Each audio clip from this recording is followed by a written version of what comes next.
Today we're talking about how success can trigger anxiety instead of confidence. I know you're out there and you're thinking, oh my God, that happens to me all the time. I finally get to the next level, but now I'm overburdened with this anxiety and imposter syndrome and doubt.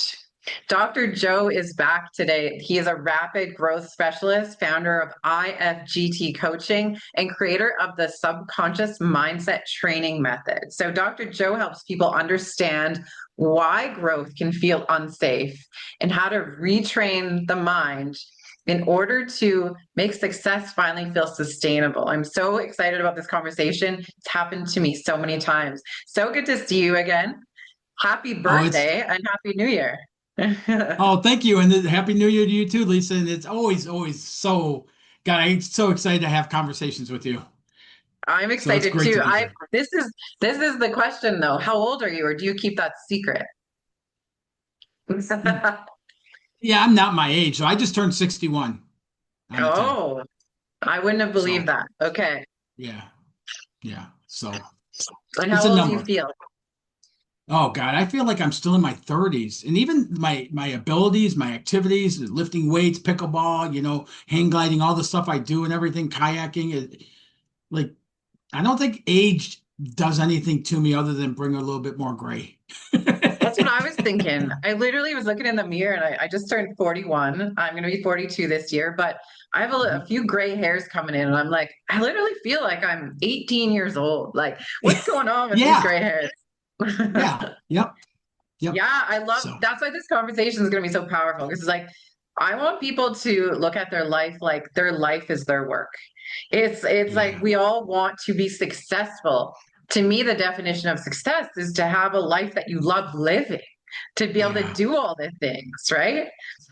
And isn't that huge compared to I'm going to live this way until I get to the carrot, and then I'll get to live the way I want to live. Most people think that way.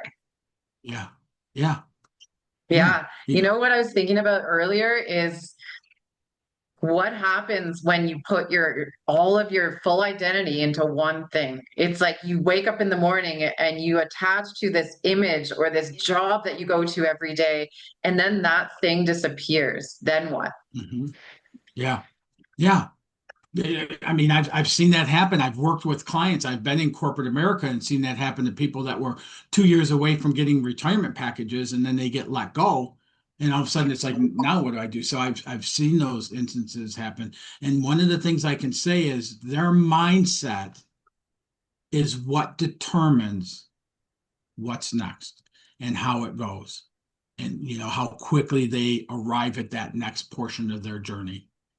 Yeah. But how important is it then to detach from our idea of us being something? Like we all Yeah. have people ask, what do you do for a living? And, sometimes I want to laugh and I want to say, live like, like I'm a mix of everything. I'm this beautiful collection of all of these strengths and I'm good at ABCDE and I love ABCDE. But most people want the title and most people like Right. strive for that title. Yeah.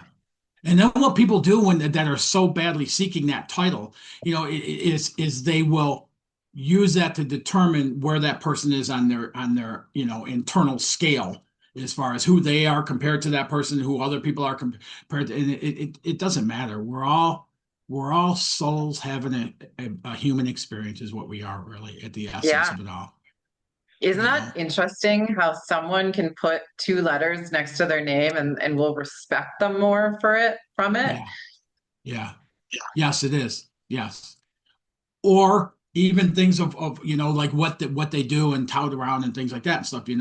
I think I mentioned this to you before, like these things in the background. It doesn't matter that I've been on magazines or top business code or things like that. What matters to me, what the everything I'm about leads to, is the impact I get to have on other people's life.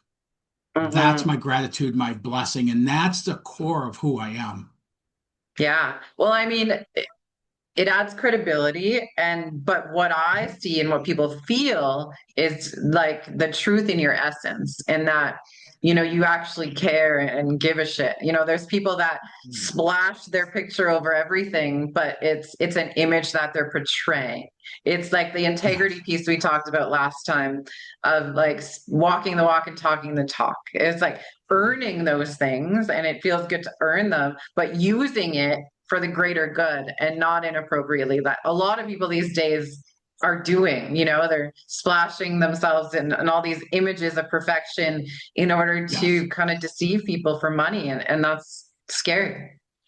Yeah, yeah. Like, I'm not a marketing person. I'm just me, really. And I have this huge passion, and I've gone through the bottoms of life and the gutters of life of where I ran my life into. And I've been picked up out of that, and I've learned some things, and I've had that continual drive to continue learning and everything else. And that's really what's led to all this stuff. So I don't take credit for what I've done. I don't take credit in the impact I have in people's lives. I'm truly, genuinely feel so blessed and grateful that running my life into hell, I was picked up out of that, and this is how I get to live today. And I want to impact millions of people's lives and just help people live better lives, meeting them where they are and helping them live better lives.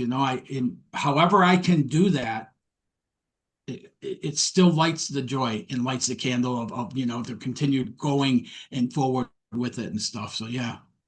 I Yeah, and love one that. of the things you had mentioned that, and I got tied into that a little bit. I had a marketing person that I was, leaning into somewhat, and they were telling me, look at all these other people, and they're sending me pictures of people next to yachts and next to, Oh, four-story homes and Lamborghinis and this and that, and that would be so far going against who I am really at my hmm. core. If I had a VIP day for my clients, it wouldn't be to take them out on a yacht. It would be to bring them through a spiritual experience. It would be to get together in the woods and nature and river flowing and things like that and do things. I'm not a mansion kind of guy. I don't want to live that life. So it's again going with our programming that says, well, you got to meet what this person's doing if you want to get to their Yeah. level. And it's not true. We just got to be more ourselves. And that's our Hmm. greatest pathway to get to the greatest level of impact we'll ever have in this lifetime. Yeah, I remember seeing a picture of a woman on a private jet, and I was very green to the entrepreneurial space, and I was in awe of her. And it was, like I said, I was very new to the space, and I was with someone who was a mentor to me, and she pulled me aside because she saw the look in my eye, and she saw me going like, oh, that's what success means. And she pulled me aside and she goes, just so you know, that woman has no money. Like, she was dirt poor. Not that money means everything, but to me, the image of her with that private jet made me feel like she had everything. And that's the Yeah, illusion that we're fed yeah, every single day when we open our laptops, right? Like, so yeah, that lesson that day, if that person wouldn't have been there, like, I credit her so much for that moment because it changed the way I looked at the world in so many ways. Not that that yeah, impresses me. I'm just like you. I like, material things don't impress me. I could yeah, get picked up on a date in a Lamborghini or in a pickup truck. It doesn't matter to me. I don't care. Like, it's all energy. But when we're yeah, talking about what success means to people, that's what people think success means these days. It, yeah, it seems like. yeah. I was glad to hear you say that because I got a pickup truck, so that's cool. But no, I know exactly what you're saying, and it's really about getting away from what we see things are how we're supposed to be and just getting back to our authentic selves, getting back to the vision that we each have for our life and what we want to do and the impact we want to have and how we want to live it and everything else. Getting back to that core puts us on our own pathway, which is the quickest way to bring about that life. People Yeah. tell me all the time, like business owners I'll talk to, and they'll say, I don't want to go through all the trudgery of getting to that level. And I'll go, well, what if it's not trudgery? What if it's exciting? What if we develop that vision and then we start opening it up each week as we go forward and stuff. What if it's something like a joyful journey and not hard work and exhaustion and everything else? And it's amazing how many people will not comprehend, cannot comprehend that. I can't. Literally an hour ago, I was listening to a podcast and it was with Jay Shetty and Mel Robbins. And Jay Shetty was um, talking about all of Mel Robbins' accomplishments and all of the hard work she did, and that she's been busting her butt for the past 7 years or whatever. And I was thinking in my mind how exhausting that would be, and how I don't know if I have it in me to be that successful. All of those limiting beliefs started pouring into my mind of like, oh my gosh, I'll never be that successful. How could I ever build something like that? Like, look how hard she worked for it. And it Yes. did, it overwhelmed me. I thought exactly Yeah. the same thing. Yeah, and it's funny because the core of what we're talking about, the topic of what we're talking about today is that. And so many people will never try to achieve what they truly desire because it Mm. seems like way too much effort for them to do. But it doesn't Well, have it to scares be. the shit out of us. Yeah, yeah. I've had a client who came to me and he wanted to grow his own business. He was working in sales full time and he had his business doing a couple grand a month or something. And he wanted to grow his business, but as we started building his vision, he only wanted to go up so high with it. And I go, why is that? He goes, oh man, I have a friend who's got a $35 million business or 50 million. I don't even remember what the number was. He said, and he's okay now, but it took him 35 or 40 years to get there. And he talked about how it almost killed him. He almost lost his family. And that's the mentality. That's the programming we live with because it's what we were taught, right? Yeah. If you want something, you got to be willing to trade off your life. You got to be willing to go 100% at 100% of the time. You got to and that's old mentality. It wasn't true back then, but we didn't have anything to challenge it. Today, that same client of mine is doing above what the guy that told him that story is doing, and he's got more free time than he's ever had. He's got more Wow. enjoyment in what he's doing and seeing it grow. And now we're starting to acquire other companies that do similar things to what he does to build his empire that way and stuff. And it's all fun.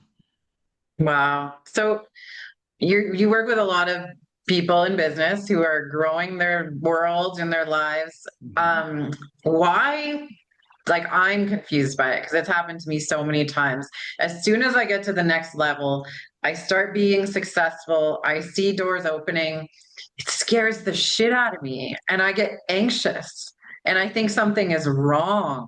Why do people go that way? Why did my brain say danger, danger, danger, you're successful, Yeah, danger? Ah, it should be the opposite. It should be let's right, celebrate and throw a party right. and pop some champagne. But no, it's like, oh my God, run and hide. It's the fear of success, really, and it happens for multiple reasons. It happens because we don't feel worthy of that success. Mm. Because one of the things that happens is we hang on to the events that harmed us in life or that hurt us or that, somehow broke us down and things like that. And we look at those events as being like who we are. We associate who we are with those events. But those events only ever happen to teach us how to go forward in things. I have a client who had a car wash way before he met me, and he he didn't do due diligence on it and look at traffic patterns and everything else. So he bought this car wash, and 8 months later he ended up closing it. And the guy had $1 billion idea that he would never pursue for all that time because of fear.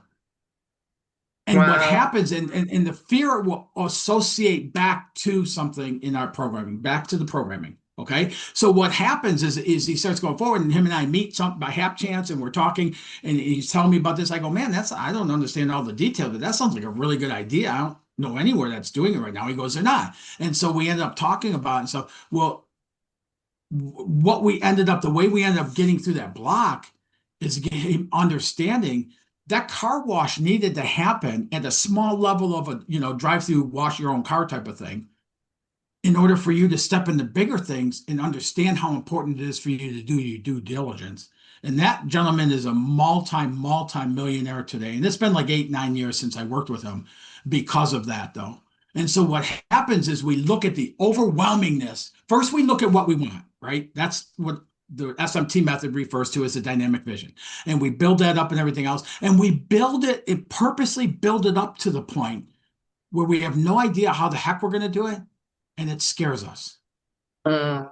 And the reason we do that is because that through that not knowing and that fear, it starts bumping up against the programming that's causing limitation in our thinking, limitation in the words that we, the thoughts we have that pop in our head and can run our life of fear, doubt, worry, anxiety, all of that stuff.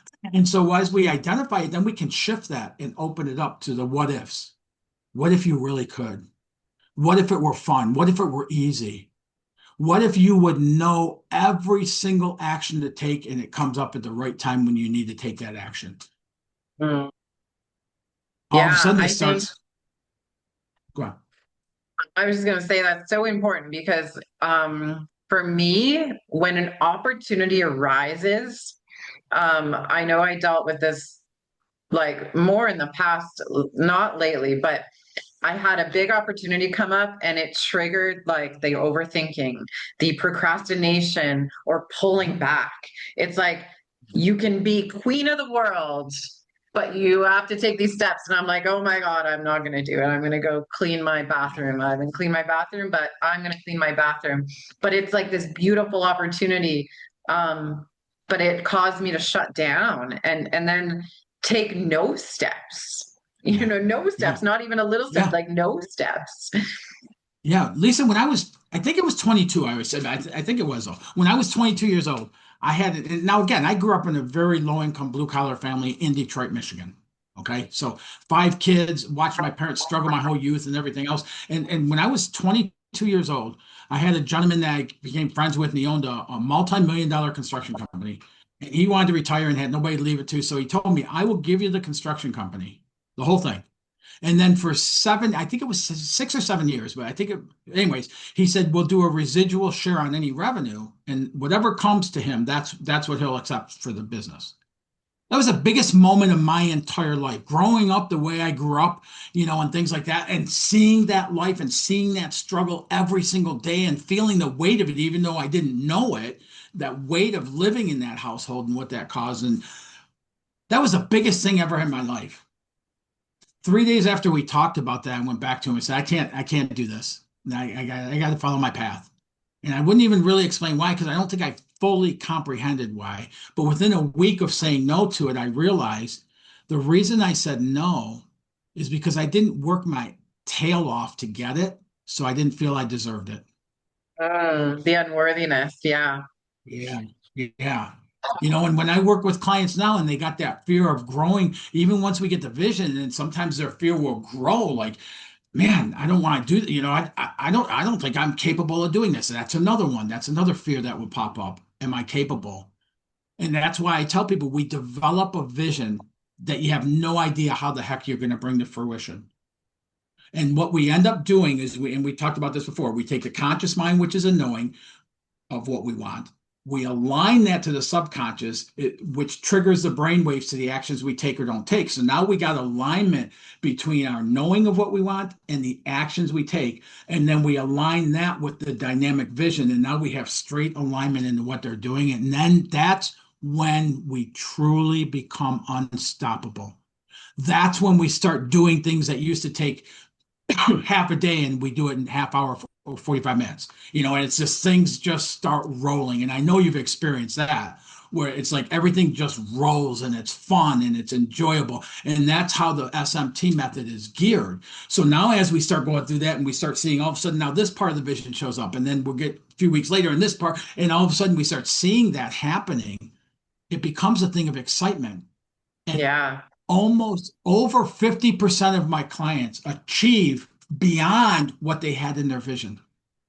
That's beautiful. Yeah. Like when you start seeing, you plant the seed and then you start seeing the little sprout come up. It's like, that it's so finally stuff is starting to happen, but it takes a while for that momentum to start. Yeah, we start it very quickly. And the other side of it, answering, more your question of what you asked, is we get a thought of something we want, and then we start letting it run through our mind. And as it runs through our mind, it's coming from programming that's not serving us. Mm.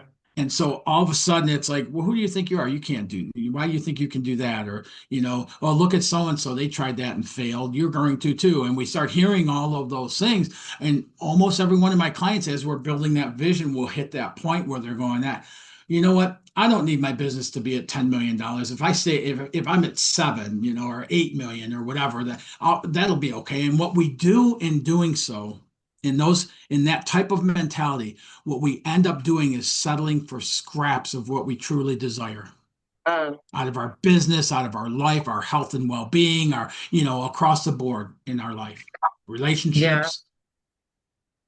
Yeah. I feel like success definitely challenges someone's identity. Like Mhm. it can go good and then it can go bad. For some people, success um, builds ego. And then suddenly it's like, as soon as someone thinks that they're better than, I feel like that's when they lose. That's when they start Yes. going backward. Like as soon as you shift and you let your ego step in and you're like, you think you're better than because you reached a certain platform, that's when you're Yes. start going to start unwinding. That's when the Yes. unwinding starts. Yeah. And I see that with some of my clients. We'll come in, we'll get that alignment. Usually when I meet people, they're not getting the growth they want to get. They're, working too long and all kinds of things. They come to me because pain is pushing them. And then we develop that vision, we get the alignment going, we start doing some shifting of the programming in the subconscious. And then so as we start going forward, they'll start noticing that. And at some point, exactly what you said, we start down this pathway. And if somebody turns an ego, it starts veering off to a whole different direction. And that is the recipe for ruin right there. So Because what do it's you not do our to get your ego. clients back on track? Do you have the ability to tap into that and say, hey, listen, I got to humble you. Like you need to, I do, not in those words, but yeah, I do. I do. And I can point that out to them how it's happened. I can point out to my clients all of a sudden, once we got this three-part alignment, the vision, conscious and subconscious mind, once we got that alignment, all of a sudden things start happening. I was telling you before we got in here is that like I had a client out of the blue call me yesterday. 10 minutes later, they signed up to coach with me for the whole year and thought I should have been charging double what I'm charging, the investment and stuff like that and stuff. So those things start happening. And you've experienced that where things just come out of the blue or coincidence, which there are no coincidences, but whatever it is, and they start yeah, happening. So what I'll do with those people, us meeting with that situation. yeah. So what I'll do is point out to them, like, how did you bring this about? Did you bring this about? Did you bring this? So there's something working on your behalf because of your alignment that when you're out of alignment, it just doesn't happen. So if that's Right. the case, how can you feel comfortable taking credit for that? It's one thing to feel blessed and grateful and all of those things, but to say that was me, one thing I always give my every client I work with credit for though is they have a choice in how they choose to perceive things, whether it goes down ego path or whether it goes down the alignment path. And so Mm, so I'll have those conversations multiple times with people. The gentleman that I talked about going from a couple thousand, he's now doing $60,000 a week revenue average, and now we're starting to acquire other companies. He'll get like that sometimes, and I'll just bring him right back. And sometimes he'll do it, but he doesn't do it like a joke, and he'll say it, and I go, "Whoa, whoa!" He'll go, "I know, I was just kidding around. I knew you wouldn't let me get away with it." And it's like, "What? I don't let you get away with it for your own benefit." yeah. Yeah. So, I had a conversation with someone last week and this person was very ego driven and referred to themselves as being the best in their industry. And it triggered me, and I'm usually not triggered, but it triggered me because I wanted to teach this person a lesson and they needed to be humbled. So I gently said, no offense, but if someone calls themselves the best blank, they're usually not the best. Like the person who is the best at what they do is so humble and is so quiet and just has this beautiful, quiet presence of power that you can feel. They don't have to yes, speak it because everybody knows it. Like yes, that's yes, the kind of thing. But there's also the people that are super confident and it can come across as they have an ego.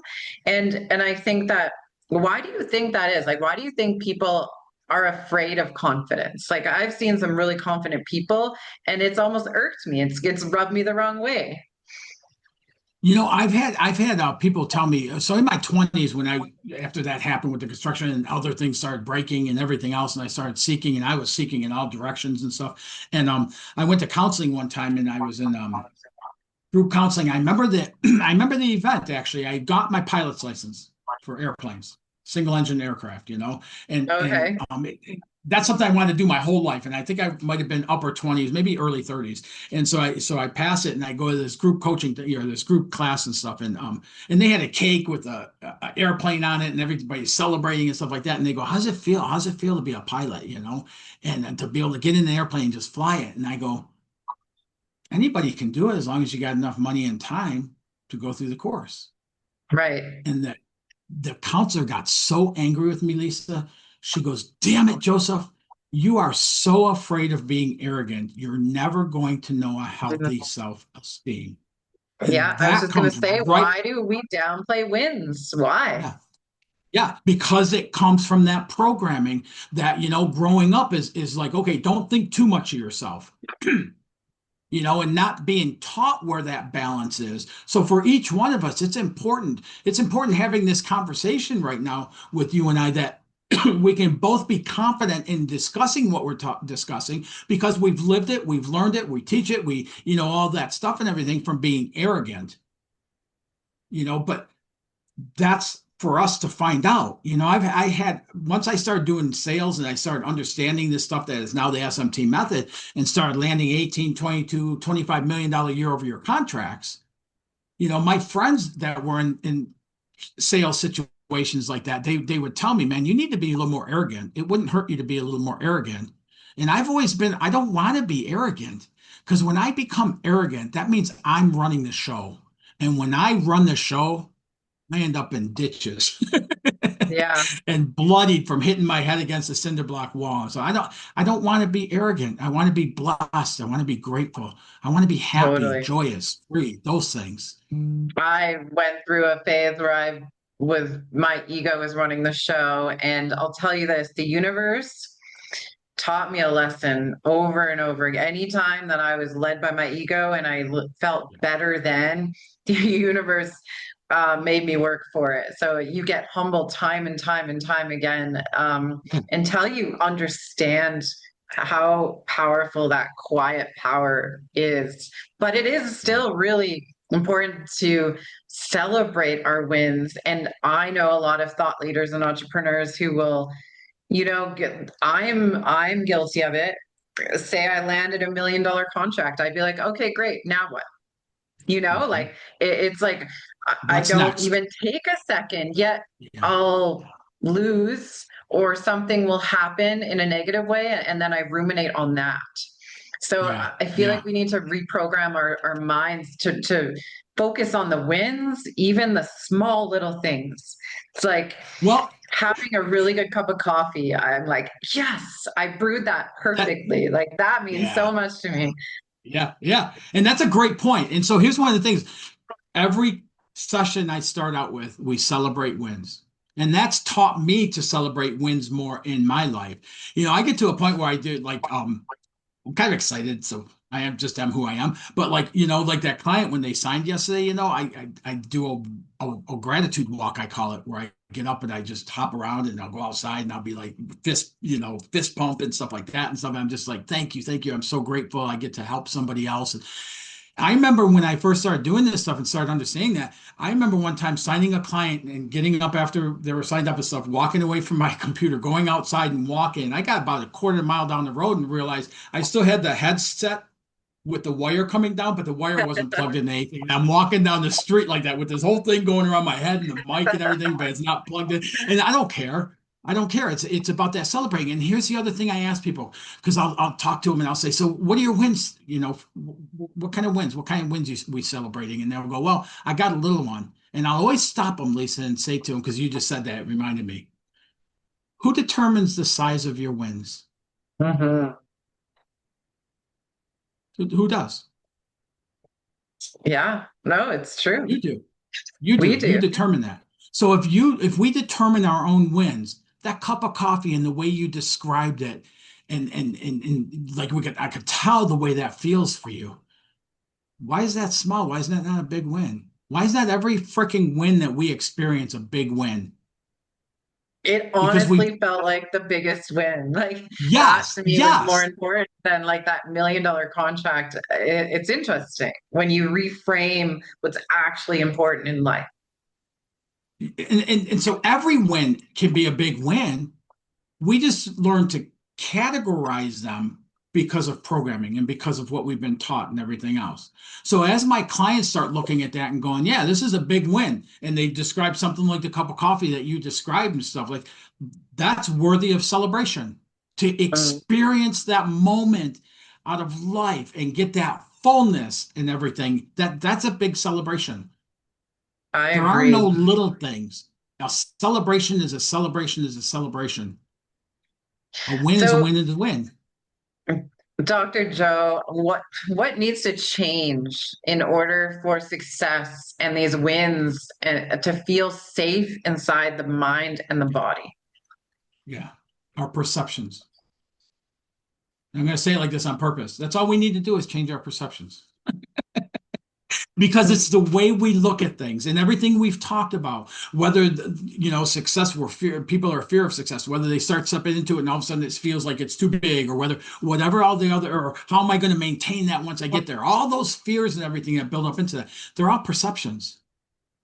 And that's what I love about what I do, Lisa, because the only way we can change the realities of what we're experiencing in life is we have to shift our perceptions Mhm. because our perceptions are set on how we see the world, how we see ourselves in the world, what we believe, what we don't believe, what all of that stuff is perceptions. The only way to permanently change those perceptions is you got to go back up into the programming of that motherboard and identify and shift those so you can shift those limiting beliefs, the fear, doubt, worry, anxiety, all of that stuff. And as we do, we very rapidly start picking up different perceptions. We literally start to see the world and ourselves in it differently. And as we do that, all of a sudden the greater results start showing up from doing so. Yeah, do you think like repetition? Because I know for me, when I start trying to reprogram my subconscious mind, it feels like Yeah. I'm like, this isn't working. I don't believe it. Yeah. Like I keep repeating it, but it doesn't feel right in the body. It's like I'm Mhm. lying to myself. I'm like it when I used to feel unworthy, I would say, you are so worthy and deserving, but then my body would say, you're so full of shit. You'd get those two voices in your mind. Yep. So how do we follow through? Like, how do we actually reprogram so that that other voice goes away or becomes quieter? Okay. Yeah. You had mentioned this earlier about how we see ourselves and everything else. You just mentioned it again. Starting with that vision, we align with the clarity and the feeling tone and all of that of becoming that person. Mm, So what we do as we progress through it is it's all about we can never go outside. We have this beautiful vision and it's grand and all this stuff that we can never go outside and get that vision. We have to come from that internally. We have to come from being that person living that vision. So now you can see why clarity and feeling tone and all that. What's it feel like to live at a $50 million revenue company? What's it feel like to have the team in place that just, is like excited as heck to be able to be a part of that growth and having happening and managing it and everything else and stuff like that? Like what does that feel like? And as we do that, we're starting to shift our perceptions. Even then, we're starting to make shifts in it and stuff. Along the whole pathway, we're identifying the program and keeping limitation. I've done the same thing you're talking about. I've gone to the bathroom and self-talk, and I've done where you write the same sentence down 21 times every single day or twice a day. I've done all that stuff. And honestly, the second time I threw all this stuff away and go, this is all BS was when I was right. trying to do that. Once I understood some of the subconscious, but the very beginning of my understanding of it, I would try and do those things and they wouldn't. And the reason being is because who I was at that moment wasn't those things. Yeah. So I had to come up with a way of becoming the person having those things about me. And as we do so, it's inside of every single one of us. If we have a passion or an excitement, I always take people back to when they first thought about opening their business. What drove them? What drove you to do that initially, to start the name or to take that first action or the first few actions and things like that? Because that what happens is we get this excitement and then we go about it either the one size fit all, right, where everybody does A, B, C and gets the D, or do what I did and got what I got, and that doesn't work, and all these other areas, things that we try to do it, and it just squelches us more and more and more and more until we don't even like what we're doing anymore, and it's work. It becomes work. And so what happens is with that is the other avenue for that is with the vision now, we start identifying and shifting programming, but we're setting up developing systems or accelerating habits unique to the individual. We start looking at what that pathway is and we're starting to define that and stuff. And as we're doing so, we're starting to notice a shift in who we are. People start telling us they notice something's different about us. That's another Mm. thing. Every one of my clients, their family, friends, community, church, whatever, will start saying, they'll come to me and go, man, yeah. Even the pastor of church says, man, there's something different about you, and it starts noticing. And as that happens, we start shifting that. And as it's happening, we're becoming more of that person internally. And when we do that, Lisa, with that alignment, we cannot help but to hit that mark of that, or even better, Mm. of that vision. Yeah. Isn't it beautiful when you start believing the good stuff? Yeah, yeah, yeah, Is it? it So is. for you and when the work that you do with your clients, I can only speak from my experience, but Yeah. when my subconscious mind is actually starting to reprogram, then I start believing those statements that I'm saying to myself. So instead of feeling like, if I say, Lisa, you are so worthy and deserving of all of the abundance and love in your life, then my body reacts in a positive way versus when I first started saying it, I would be like, you're so full of shit. Like, why are you lying to yourself? And then you start believing it. But for me, I still feel like that voice comes back. And so what I started getting really good at is just like learning how to speak to it and like separating it Yeah. from Yeah. my reality and looking at it from a different viewpoint. Does that happen for Yeah. you? Does it like when you reprogram your subconscious mind, is all that stuff gone or does it still come back to test you? It's like the onion, really. It's different layers of the onion. So for me, yeah, it still comes back at times. I told you this past weekend at my birthday, I got back reattached to my vision, revised my vision to who I am today, and now I got that spark again, and everything's moving forward, and things are opening up, and people Yeah, are I can showing feel up, it. and You're just all like that's full of yeah, energy today. Yes. yeah, and all that's You're just happening vibe. and stuff. But when I'm not. So even when I work with clients, what I do is when we're done, because I don't want to work with anybody for life. That's not my mission or my goal. I want to help people get to that level and then go on and have that impact of whatever they're supposed to have in their life, whatever that vision is and stuff. So when I'm done working with somebody, yeah, they can identify when that stuff's starting to shift and they got a whole toolbox of tools they can use to very quickly go, oh yeah, okay, and snap back. Just like I talked about with my vision. I spent 2.5 hours revising it and reigniting it. And man, when I got done, Lisa, I couldn't sit still. Like I took the dog dirt road walking. Now the hunting season's over, and we are just walking. I'm just like, oh man, this is so awesome.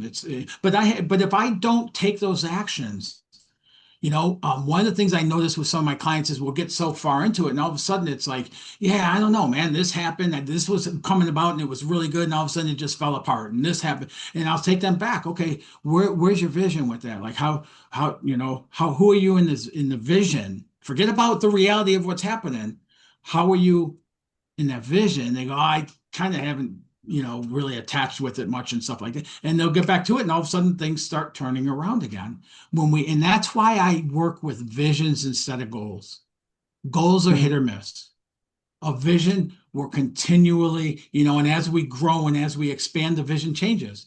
So staying on Mhm. top of that, because as things happen, then we want more. It's a human condition, and it's spiritual and it's everything else with it too. Is we want to keep moving forward. That's what we're in this life to do. So as that happens and we stay on top of that, That's one of the first things I tell people to go back to is go back to your vision. What's your vision? Mhm. Is it still sparking you? If not, it's because you've changed enough to where it no longer fits you. So let's revise it. And we do that multiple times throughout the program of working together and stuff. Yeah. So when you say vision, just for clarity for the audience, Mhm. you're talking about visualizing the like your higher self, like 2.0 version of you is what you see yourself as at your very best, whatever your best is defined as. Yeah, I tell people, so many people I talk to, Lisa, and I go, what do you want in life? And they go, I don't know. I want to be able to pay my employees at the end of the week, and they're so stuck in their current situation, circumstances, and conditions. And I go, no, look out 3, 5 years, whatever it is, look out further. And the only reason I do that, it doesn't need to take that long, but it gives us a wider perspective of what's possible. And so now we look out 3 years, 5 years, and we can start getting a lot more detailed in what we can see happening in our life towards that vision Mm, of what we desire and everything else. And we start building that up. And then we add feeling tone to it. How do you wake up in the morning? How do you spend your day? Like having a $50 million business and you got your team in place and everything. And that's another thing. I've had business owners who we start growing and it's time to start building the team now. And they're going, well, if I hire people to do all that stuff, what use am I bringing to the business? right, And that's a legitimate fear. What's my value to the organization? Your value to the organization is you're the one that developed that vision to make it a reality.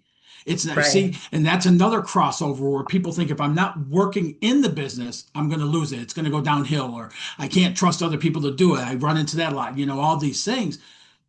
You're the creator of that vision. You're holding that vision in your hands and in your heart and in your being and your blood pumping and everything else that's part of you. So if that's the case, you're not supposed to do all the daily tasks in that. You build the right, team and then you help them succeed at what they do.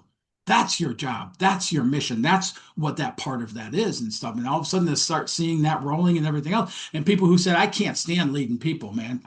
I just need to create more of me." What's that called? The self-sum and stuff like that. I need to create, 3 of me, and then I'll be okay. And then as we get going into it, and they find out that that leadership side of things is really exciting to them, and they start right. seeing their employees gaining more and growing and stuff like that. So, yeah, but again, it all comes back to perception. Yeah. Perceptions. You talked about we attach to things. And one of the things, when I'm working with a client and they come to me, and I've had multiple people tell me, you know what? I'm a smoker. So can we deal with that too? And I go, yeah. And they go, how? I go, first thing, quit calling yourself a smoker. You smoke. It's what you do. It's not who you are. We attach our being to the things we're doing. And they're Hmm. two complete different things. Our being has everything we need to thrive in life, to meet every desire we have. But the more we attach what we're doing to who we are, it starts dropping the potential of that happening. Why does that mind shift work? Because I think we talked about this on one of the last episodes, is I quit vaping. And that is Mhm. what someone said to me too. Because I identified as being someone who used a vape, and someone gave me that realization that no, you're not a smoker. You're just a person who you sometimes smokes, right? And for Yeah, some reason, I was like, effing rights. That's so true. yeah. I'm not I a like that. smoker. And it's like, Effing right. there's such a negative connotation when you're like, oh, you're a smoker. Like, then I picture someone who's got like yellow fingernails, and I'm like so far from that. It was just something that I was doing, but I was so hard on myself for it. And with that mindset shift of detaching from being a smoker, it changed my mindset. And then I gave myself more slack. And I'm like, you're a human, you're fine. Like, it's Yeah, okay. yeah. When we separate, even titles like you were talking about earlier, when we separate who I am from what I do, that's a huge way to start shifting things and how we see ourselves. And as we change how we see ourselves, we change our potential of what we're able to create and develop and how far we can reach in our lifetime.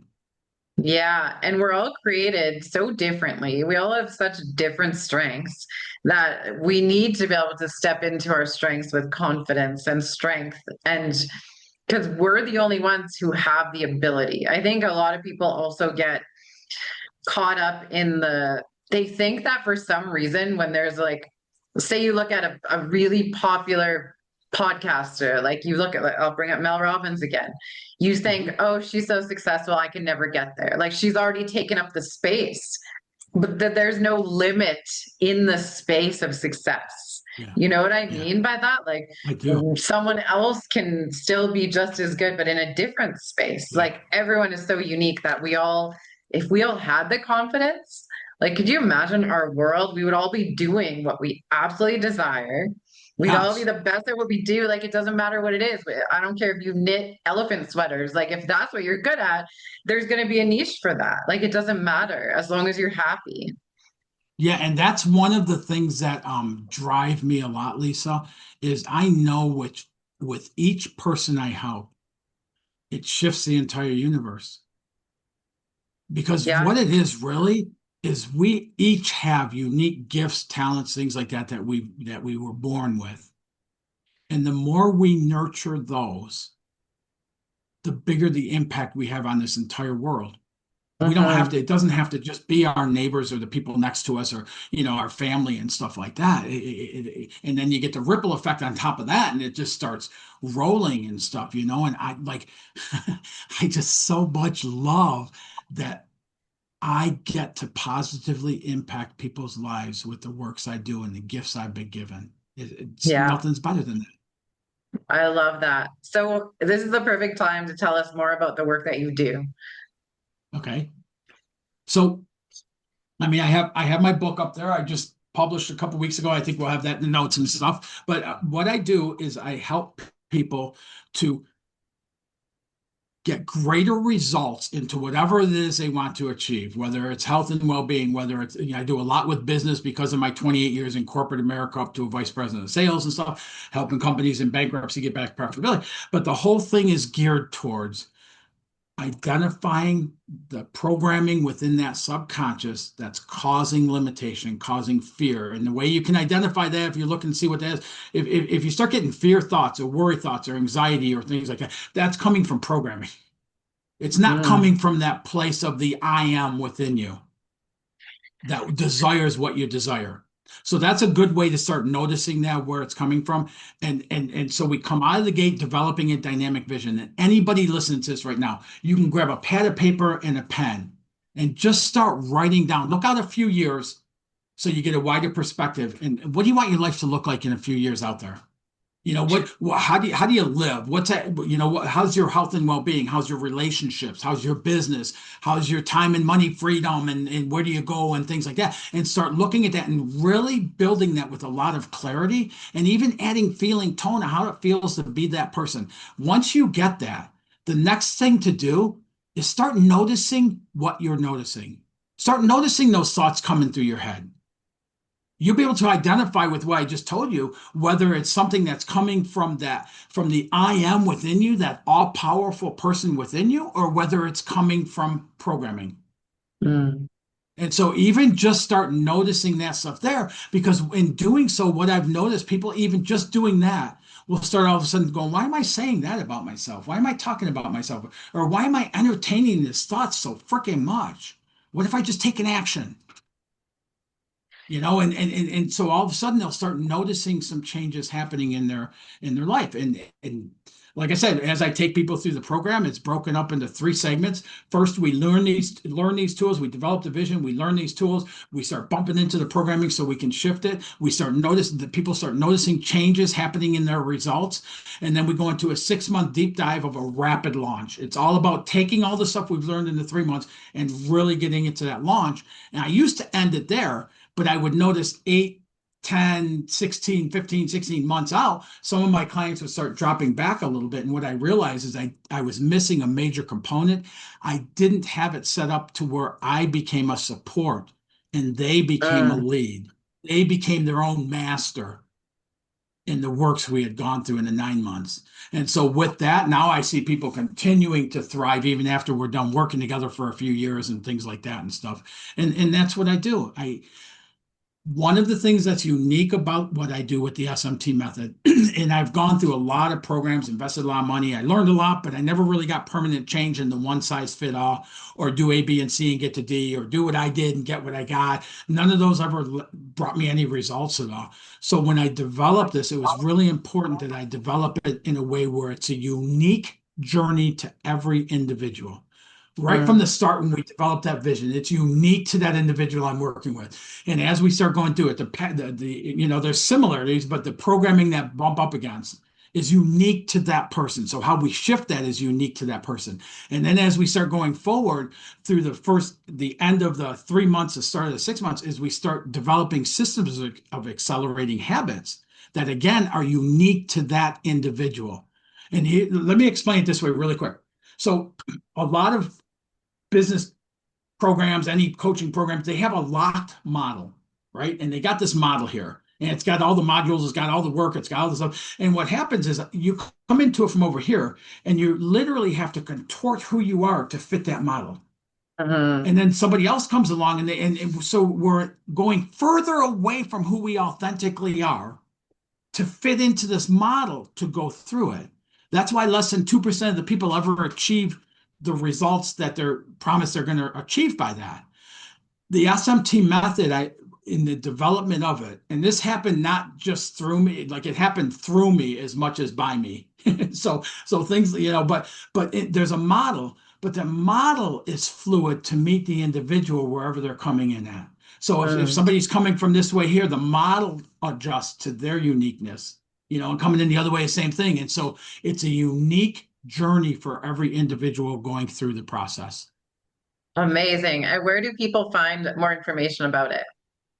Yeah, easiest thing people can do is they can schedule a 15-minute, just an introductory call. It's not a sales pitch or anything. It's really just, talking about them and where they're at. And maybe I can help them make a shift in their thinking, their self-talk, things like that to start bringing about change. And they can do that at coachwithjoey.com. So it's Amazing. all one word, coachwithjoey.com.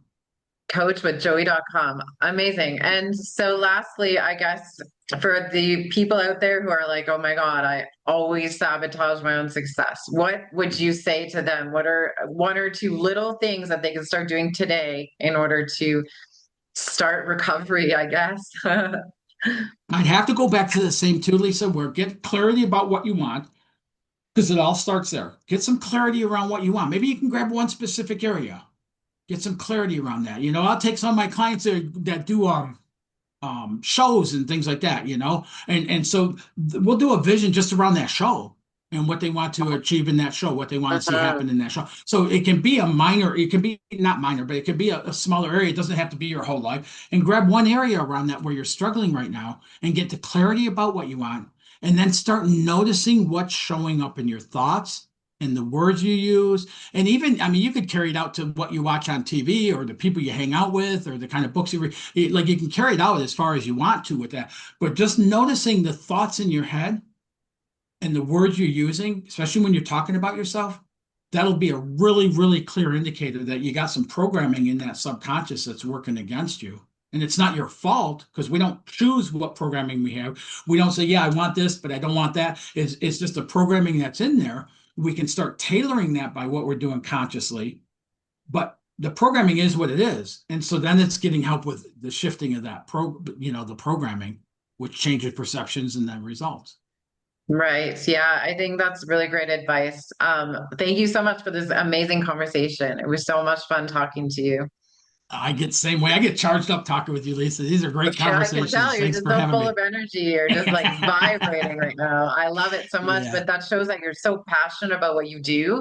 And to anyone out there who is questioning their own success or feels like they are not worthy, it's time to start that vision. We will make sure to have all of the links in the show notes for you to check out Dr. Joe's website and his coaching program. But we're all worthy and we're all so unique and we're all so gifted and we're all so effing beautiful. Take that and run with it, guys. Have a beautiful day, everyone. Have a blessed day.